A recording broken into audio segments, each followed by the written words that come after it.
I every week have a day where I eat more fish, I think, than more carnivores would. Like the way it makes me feel. I eat only generally wild caught things. I won't go for farm raised anything. Typically, I eat salmon, and today I'm having something a little unusual for most people. And it would be part of my organ meat protocol if I were to go back to doing organ meat, which I'm deciding starting today if I'm going to do that or not.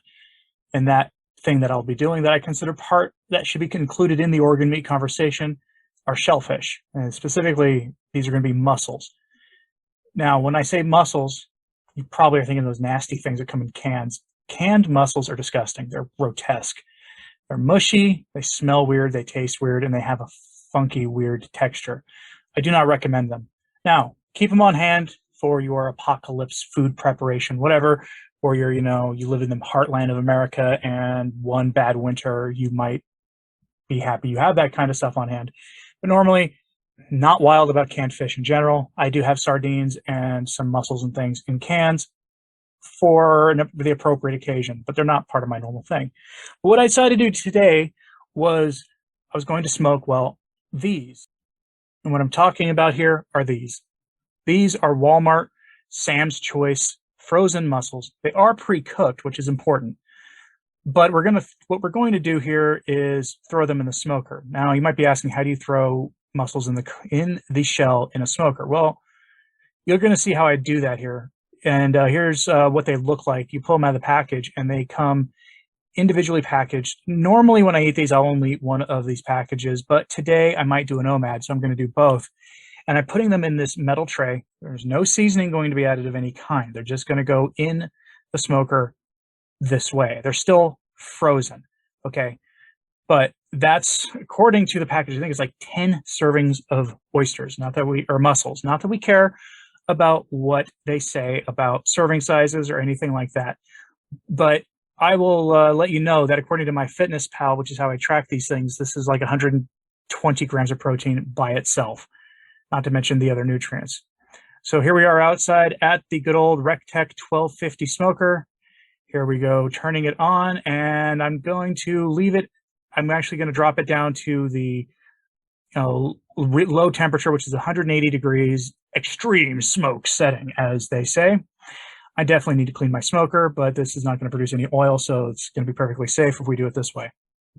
So I'm going to throw it in on the right-hand side. That's the hot side of the smoker, because I want these to thaw relatively quickly, and I want them to have a good chance of actually finishing the cooking job, because just because it says it's cooked doesn't mean it actually is.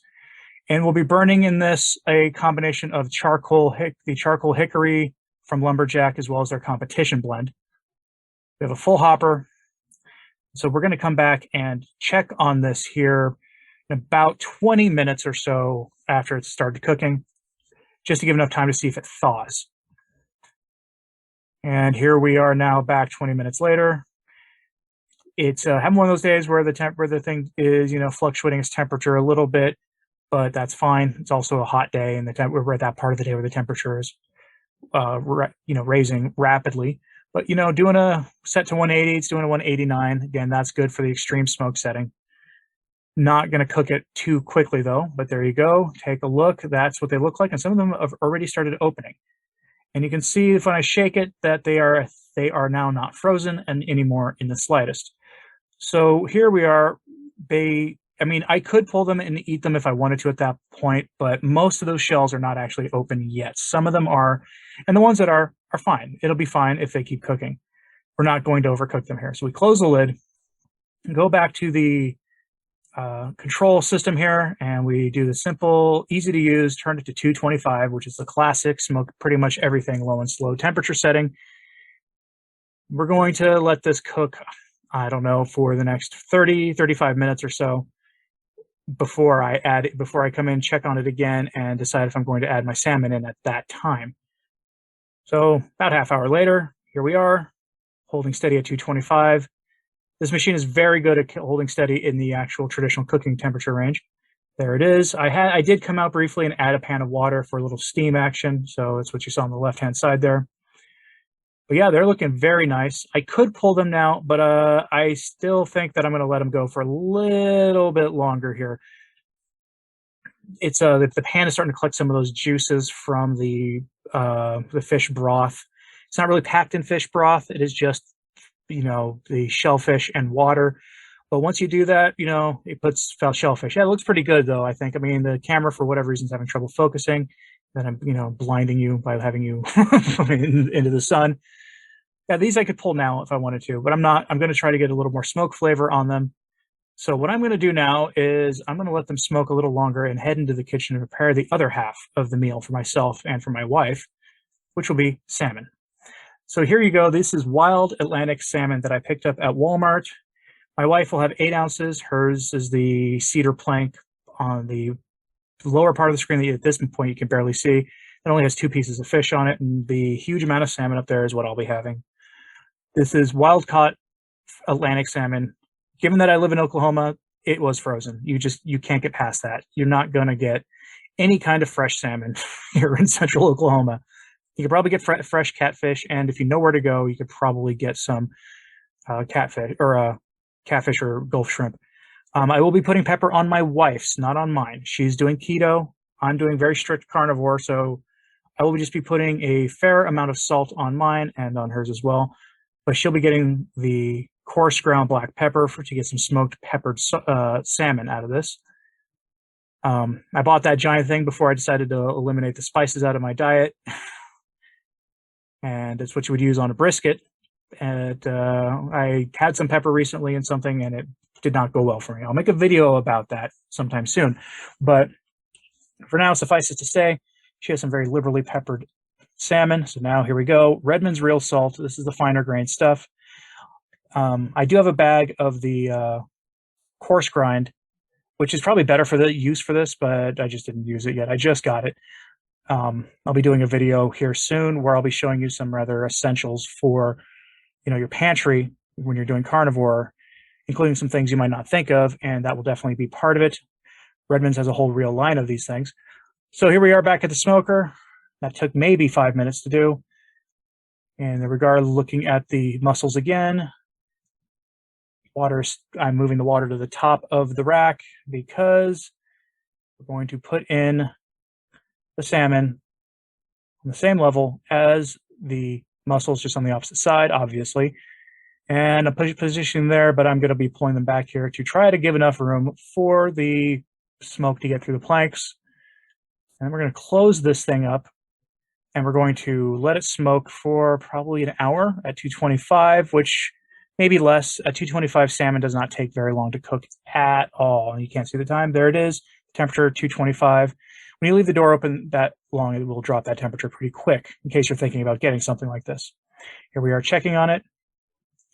That salmon is firm to the touch, so it's basically done. I'm going to let it go a little longer, but I am going to, at this point, pull the shellfish using my t-shirt because I'm classy that way. And we're going to go let that rest. Anytime you smoke anything, anytime you bake anything or fry a steak, let it rest for at least a few minutes before you eat it. You'll get a much better result that way. Let's take a closer look, though, at some of these. So there you go. Nice color. It picked up some of that smoke color. Smoke tends to make meat give meat of any kind of reddish color. And it does carry through to the meat itself. So here we go. The shellfish are resting. And now we're looking at the salmon, and we are going to pull the salmon at this time because this is, well, it's ready. It's lunchtime. There's my wife's peppered salmon, about 8.5 ounces, give or take. Switching hands there, you get a first-person view of the grill grates. Accidentally ripped off some of the salmon. It was quite tasty, though. I did eat that part. But then I wasn't able to eat for 40 minutes because we had to go run errands. But there you go. So for the bigger portion there without the pepper is mine. That's about 1.25 pounds of previously frozen, wild-caught Atlantic salmon. It's quite delicious. We're going to take this into the kitchen, and we are going to plate this up, and we're going to include here some tasty butter. That's about 5 tablespoons of butter. I was not able to finish eating all of this. I ended up, unshelling those mussels. 5 tablespoons of butter oh man, I probably had two tablespoons, maybe three of it. I wasn't even able to finish all that salmon either. So I finished the mussels and I finished most of the salmon, and the rest of it ended up in my freezer, well, in my refrigerator. I'm recording this after lunch. If I get hungry again later, I'll finish it. But there you go. An unusual thing to smoke, to be sure. I would do it with fresh, but I don't have access to fresh shellfish. I've never seen for sale here fresh, never frozen, except maybe at Whole Foods in Oklahoma City. And I live about 40 miles east of Oklahoma City, so I don't know if I want to drive in my hot car this time of year, even with AC running, with fresh oysters. If I want fresh oysters, there's a nice Brazilian steakhouse that I take my wife to once every few months, and they have fresh raw oysters on their seafood bar, and I will happily have a few of those.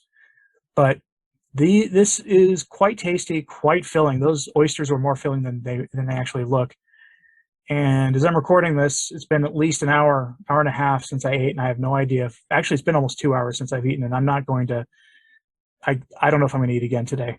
So that's the nice thing about this, about carnivore as a traditional diet. And I say traditional diet, meaning the word diet meaning, the way you eat, as opposed to I'm going on a diet. The nice thing about carnivore as a diet is you can have one big meal and you'll be fine. And if you were actually to crunch the numbers like I did, that wasn't even that many calories being heat, but it wasn't that much, as we measure food. So it was good. And yeah, as part of an organ meat protocol, I would definitely include this stuff here. I would definitely include mussels, because they are loaded with all kinds of things. And I'll do a video again on like what these things have in them, so you understand why people should eat them. But I know the carnivore community is definitely divided on seafood. I'm in the pro seafood side, but with reasonable amounts at reasonable frequencies. I don't think what I showed you here was an unreasonable amount. Do about once a week. So do it on Fridays. So if you have any questions or you have any comments, let me know in the comments section. Please like and subscribe if you haven't. It really does help. And as always, have an optimal day.